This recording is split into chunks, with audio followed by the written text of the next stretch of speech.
అండి, welcome to my channel Lakshmi Ramana recipes. ఈరోజు మనం మంచి రుచికరమైన ఒక రెండు ట్రెడిషనల్ రెసిపీస్ని ప్రిపేర్ చేసేసుకుందామండి.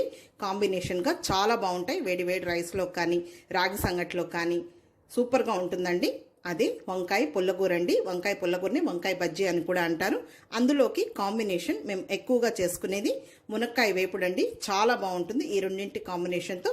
కాబట్టి ఈరోజు మనం వంకాయ పుల్లగూర, అందులోకి కాంబినేషన్గా ఈ మునక్కాయ వేపుడిని ఎలా ప్రిపేర్ చేసుకోవాలో టేస్టీగా కావలసిన పదార్థాలు, తయారీ విధానం ఒకసారి చూద్దామండి. ఇక్కడ నేను ఒక అర కేజీ వంకాయల్ని శుభ్రంగా వాష్ చేసుకున్న తర్వాత చూడండి ఈ సైజులో ముక్కలుగా కట్ చేసేసుకొని ఉప్పు నీళ్ళల్లో వేసి పెట్టేశాను. ఇక్కడ నేను ఈ కలర్లో ఉన్న వంకాయలు తీసుకున్నాను. మీరు తెల్ల వంకాయలైనా తీసుకోవచ్చు.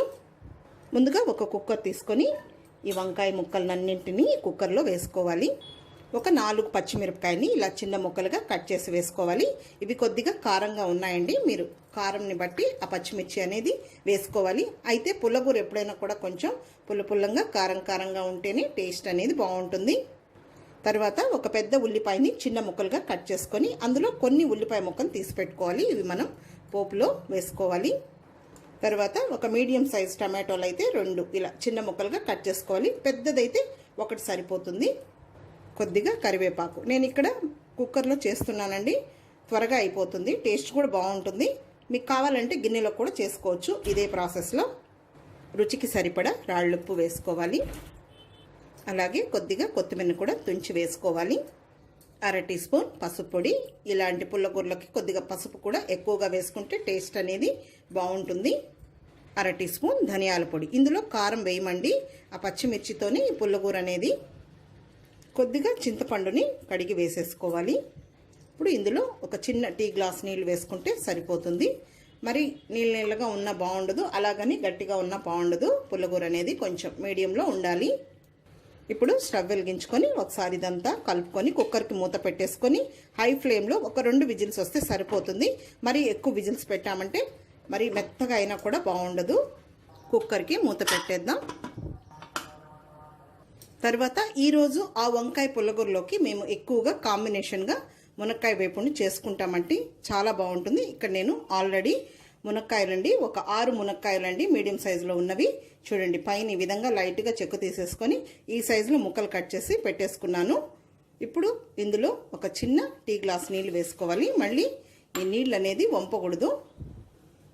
ఇందులో కొద్దిగా రాళ్ళుప్పును వేసుకోవాలి. మళ్ళీ పొడి అది వేసినప్పుడు కొద్దిగా సాల్ట్ వేస్తాను.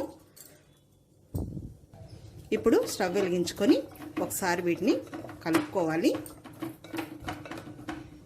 అంటే మనం వేసిన నీళ్లతోని ఆ మునక్కాయలు అనేది ఉడికిపోతాయి. ఇప్పుడు మూత పెట్టేసుకొని మీడియం ఫ్లేమ్లో ఒక 5-6 నిమిషాలు టైం పడుతుంది మునక్కాయలు ఉడకడానికి.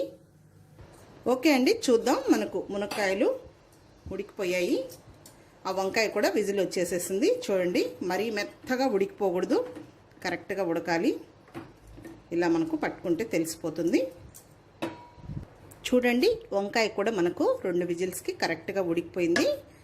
దీన్ని పప్పు గుత్తితో ఊరికే లైట్గా మ్యాష్ చేసుకోవాలి.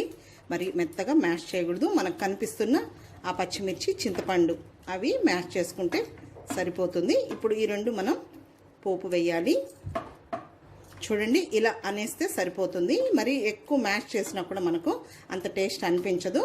మనకు మధ్య మధ్యలో తినేటప్పుడు ఆ వంకాయ ముక్కలు కూడా మనకు తగులుతూ ఉంటే బాగుంటుంది. ఇప్పుడు మనం వంకాయ పుల్లగూరకి తిరగమాత వేసుకుందాం. స్టవ్ వెలిగించుకొని ప్యాన్ పెట్టుకొని 1 టేబుల్ స్పూన్ నూనె వేసుకుందాము. ఇవి పోపు దినుసులండి.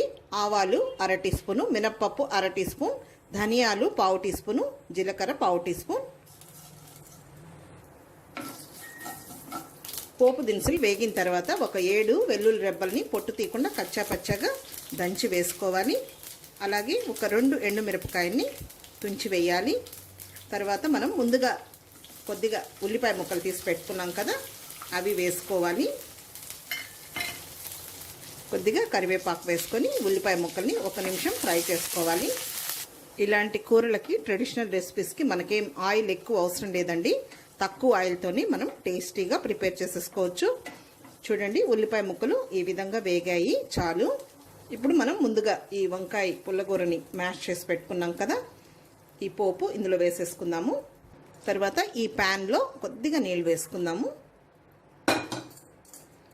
ఇదంతా ఒకసారి కలుపుకొని ఉడకనిస్తే సరిపోతుంది. మరి ఎక్కువసేపు మనం ఉడికించకూడదు, ఆ ఫ్లేవర్స్ అన్నీ చేంజ్ అయిపోతాయి. ఓకే అండి, చాలు, ఉడకడం స్టార్ట్ అయింది. చివరగా ఇంకొంచెం కొత్తిమీరని కట్ చేసి వేసేసుకుందాం. మనకు వంకాయ పుల్లగూర రెడీ అయిపోయింది. ఆ మునక్కాయ వేపుడిని చేసేసుకుందాం. ఇప్పుడు దీన్ని తీసి పక్కన పెట్టేసుకుందాం. మునక్కాయ వేపుడు కోసం స్టవ్ వెలిగించుకొని ప్యాన్ పెట్టుకొని 1.5 టేబుల్ స్పూన్ నూనె వేసుకోవాలి. 1/2 టీ స్పూన్ ఆవాలు, 1 టీ స్పూన్ పచ్చిశనగపప్పు, 1 టీ స్పూన్ మినప్పప్పు. ఈ పప్పులు కొద్దిగా ఎక్కువగా వేసుకుంటే బాగుంటుంది తినేటప్పుడు పంటికి తగులుతూ. 1/2 టీ స్పూన్ జీలకర్ర, 2 ఎండుమిరపకాయని తుంచి వేసుకోవాలి. అలాగే ఒక మీడియం సైజ్ ఉల్లిపాయని సన్నగా పొడవుగా కట్ చేసి వేసుకోవాలి. కొద్దిగా కరివేపాకు వేసుకొని ఉల్లిపాయ ముక్కల్ని 1 నిమిషం ఫ్రై చేసుకోవాలి. చూడండి, ఉల్లిపాయ ముక్కలు ఈ విధంగా వేగాలి. ఇప్పుడు ఇందులో ఉడికించి పెట్టుకున్న ఈ మునక్కాయలు వేసేసుకుందాము. 1/2 టీ స్పూన్ పసుపు పొడి. ఈ మునక్కాయల్ని ఒకసారి కలుపుకొని 1-2 నిమిషాలు ఫ్రై చేసుకోవాలి.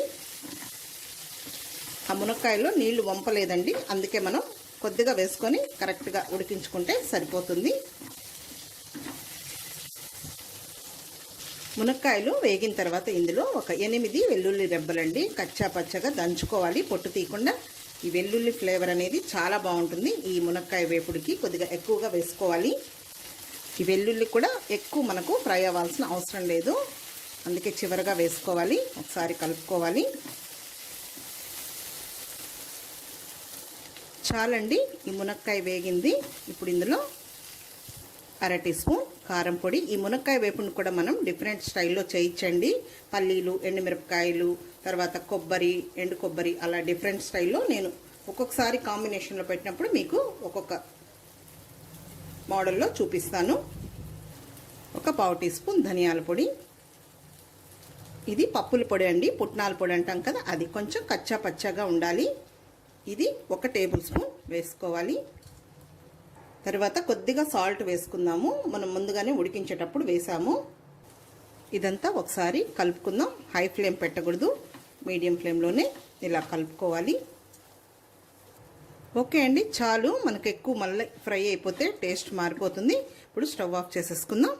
చివరగా కొద్దిగా కొత్తిమీరని చాప్ చేసి వేసేసుకుందాం. మునక్కాయ వేపుడు కూడా మనకు రెడీ అయిపోయింది. ఈ 2 డిష్ అవుట్ చేసేసుకుందాం. ఇప్పుడు ఒక బౌల్లోకి వంకాయ పుల్లగూరని డిష్ అవుట్ చేసేసుకుందాం.